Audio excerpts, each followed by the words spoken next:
Good morning, everybody. As you guys know, I've been playing with the Fimi Palm for the last week, and I've decided today that I'm going to send it back.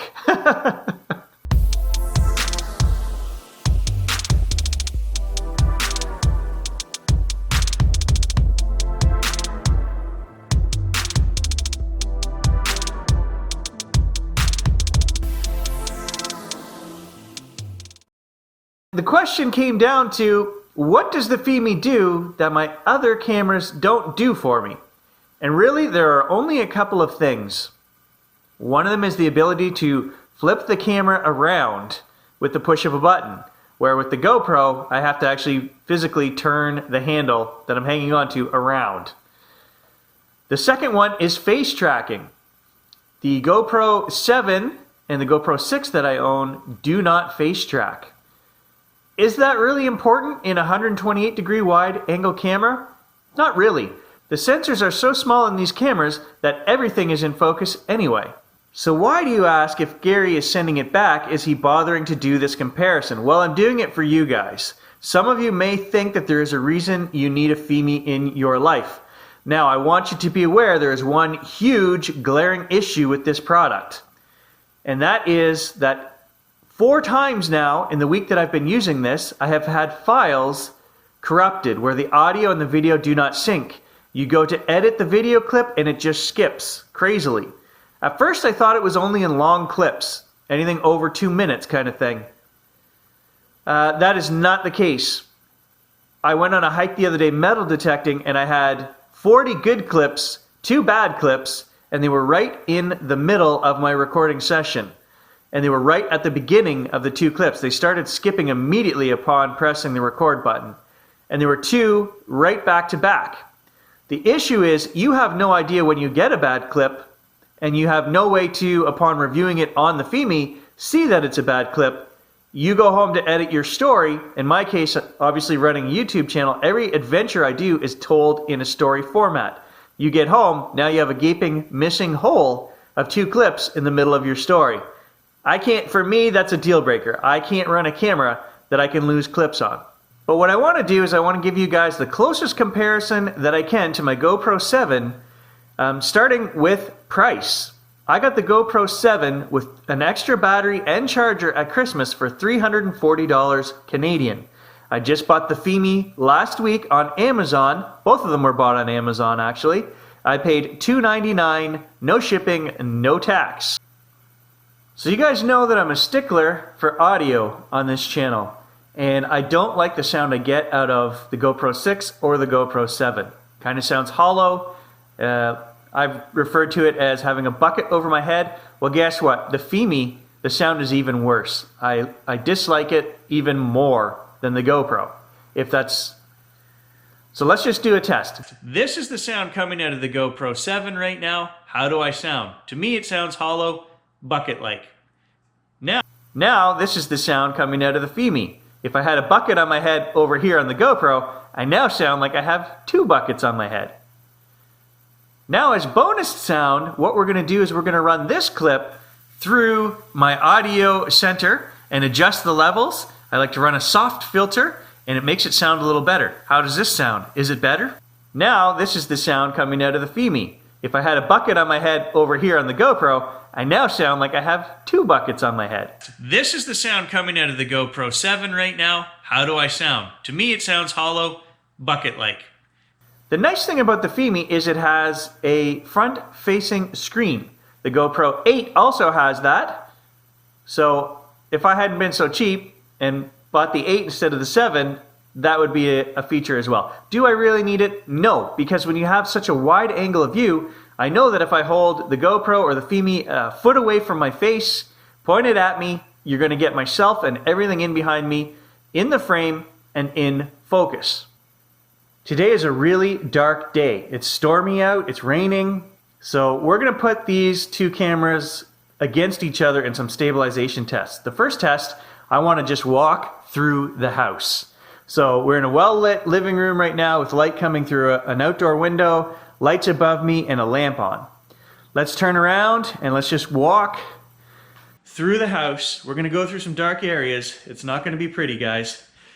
We're just going to test the stabilization. Electronic from the GoPro, which is what you're looking at right now. We're going to go up some stairs. Through the house. We're going to go through some dark areas. It's not going to be pretty, guys. We're just going to test the stabilization. Electronic from the GoPro, which is what you're looking at right now. We're going to go up some stairs. And then over here we've got mechanical on the Fimi.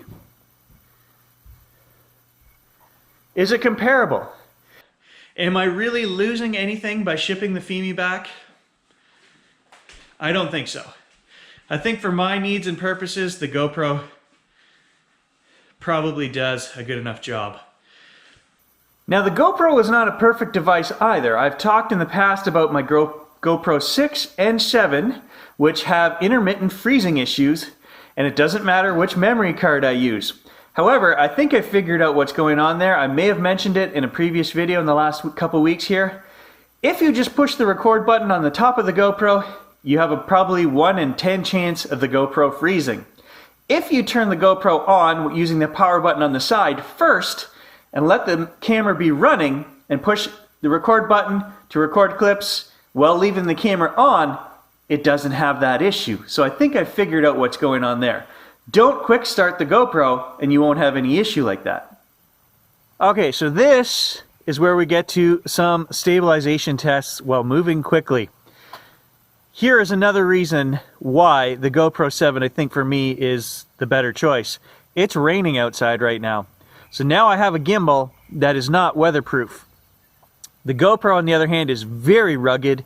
I've dropped mine. They're in my pack sack, jangling around all the time. I don't have to worry about a gimbal.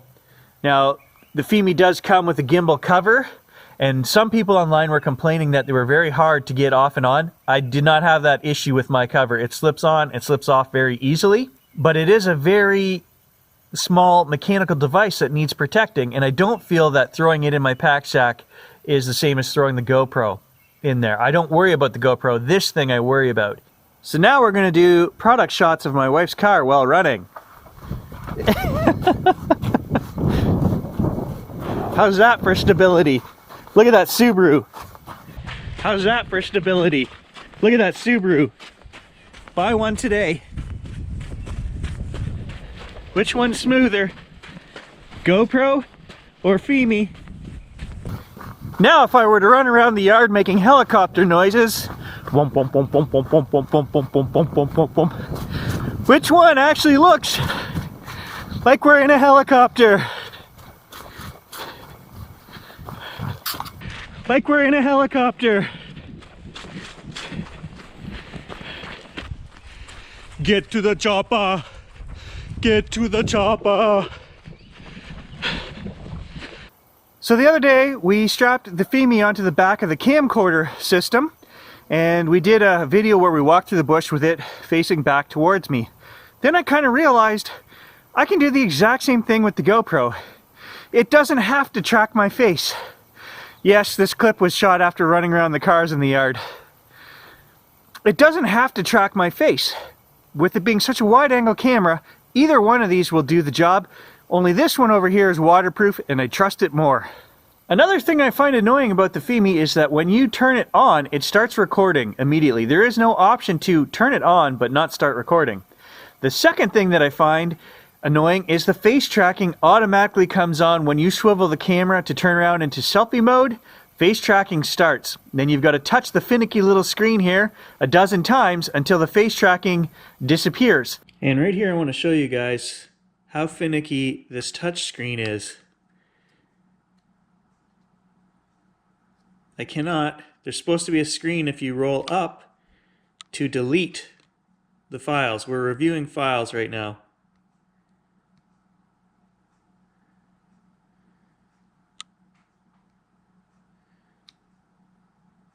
See, now it's working, but it seems to get, if you scroll up, it goes halfway through the play and then you can't do anything. It's very finicky.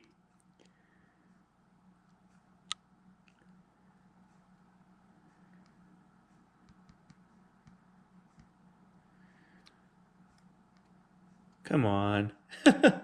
We scroll left, we scroll right.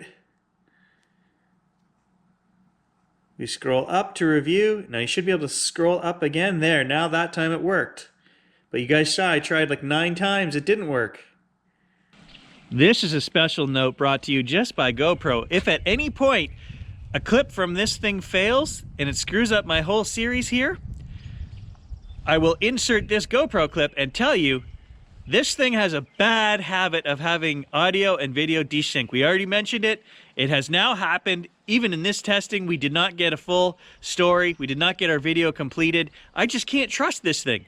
If you don't see this clip, that means it didn't happen. If you're watching this clip right now, there is something nastily wrong with this thing. It has to do with a variable frame rate. The way this thing videos. It's going back. It's untrustworthy. So now we're just going to hide under my boat structure here because it's starting to rain harder and the Fimi would probably die. Let's just finish up. Final thoughts here. I think they're very comparable in what they do in terms of stabilization, in terms of video quality.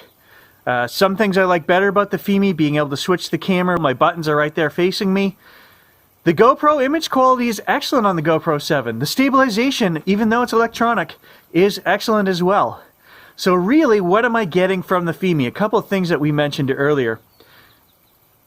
And you're getting a whole lot more worry. I think you're always worried about, hey, is the gimbal protected in my packsack, in my pocket? Is it getting crushed? Is it getting, pressure on those motors? The GoPro, I don't have any of that fear.